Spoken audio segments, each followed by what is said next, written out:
Nous voici de retour pour ce deuxième épisode de notre série consacrée aux archives de la justice. Aujourd'hui, je vous propose de plonger dans les fonds criminels des cours de justice de l'Ancien Régime. Petit rappel historique pour démarrer. Au Moyen Âge, la justice était complexe. Il y avait bien sûr la justice royale, mais aussi les justices seigneuriales, y compris les justices urbaines, et les justices ecclésiastiques, qu'on appelait les officialités.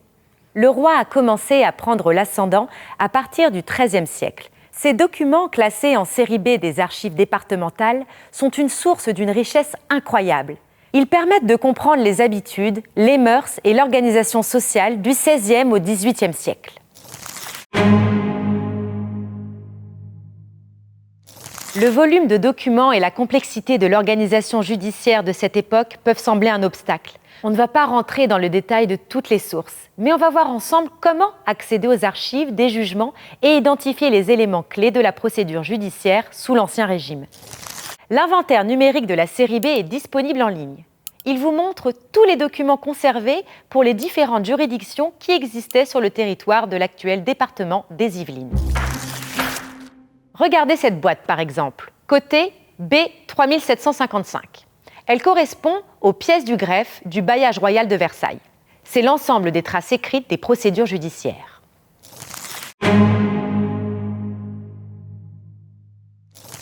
C'est une circonscription administrative apparue à la fin du XIIe siècle où le bailli exerçait au nom du roi des pouvoirs très étendus, la justice, l'administration et même la perception des impôts.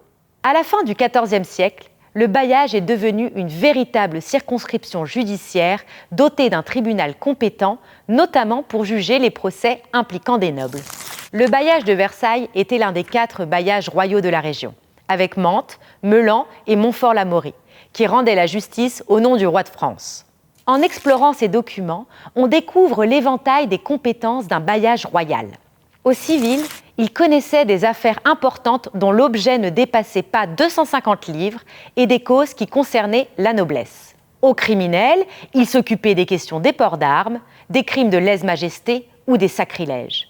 Surtout, c'était la juridiction d'appel des décisions rendues dans les justices seigneuriales. C'était l'échelon intermédiaire entre les justices seigneuriales et les présidiaux. Les présidiaux étaient le tribunal intermédiaire entre le bailliage et les parlements.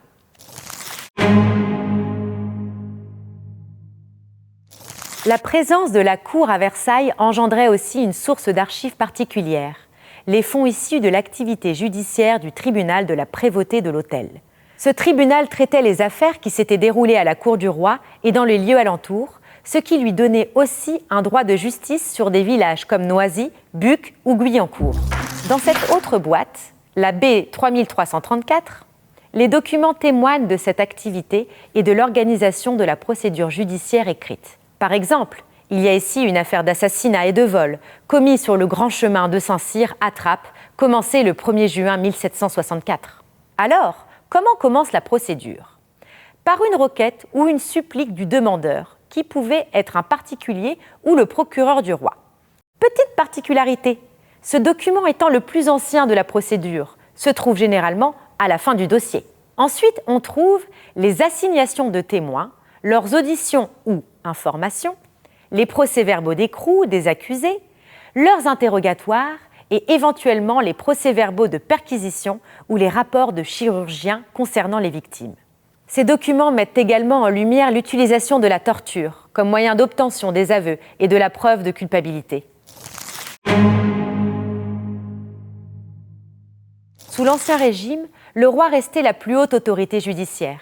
Il disposait de la justice retenue, qui est la justice exercée directement par le roi, par opposition à la justice déléguée, confiée aux tribunaux ordinaires. La justice retenue permettait au roi d'intervenir dans les affaires judiciaires, soit en se réservant le jugement de certaines causes, soit en modifiant les décisions déjà rendues.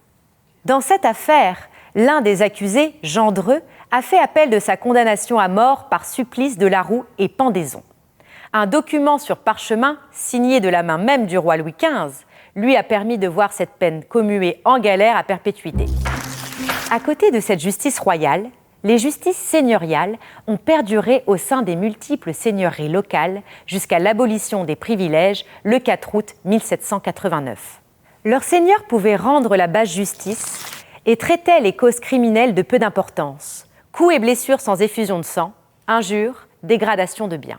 La moyenne et la haute justice étaient réservées à des seigneurs plus importants.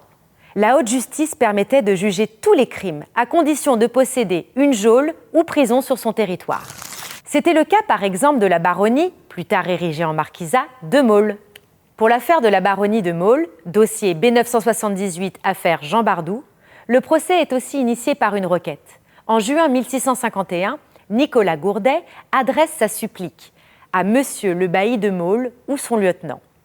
Il débute par la formule usuelle « supplie humblement » et s'achève par « se considérer mon dit sieur, il vous plaise dire, et ferez bien » pour traduire en justice Jean Bardou, qui l'accuse d'avoir tenté d'assassiner son fils à coups d'épée.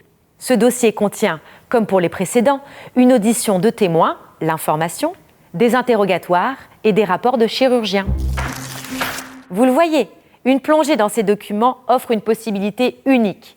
Étudier le système judiciaire au sein de la monarchie française, y lire les rapports sociaux et l'évolution du pouvoir dans la société d'ordre.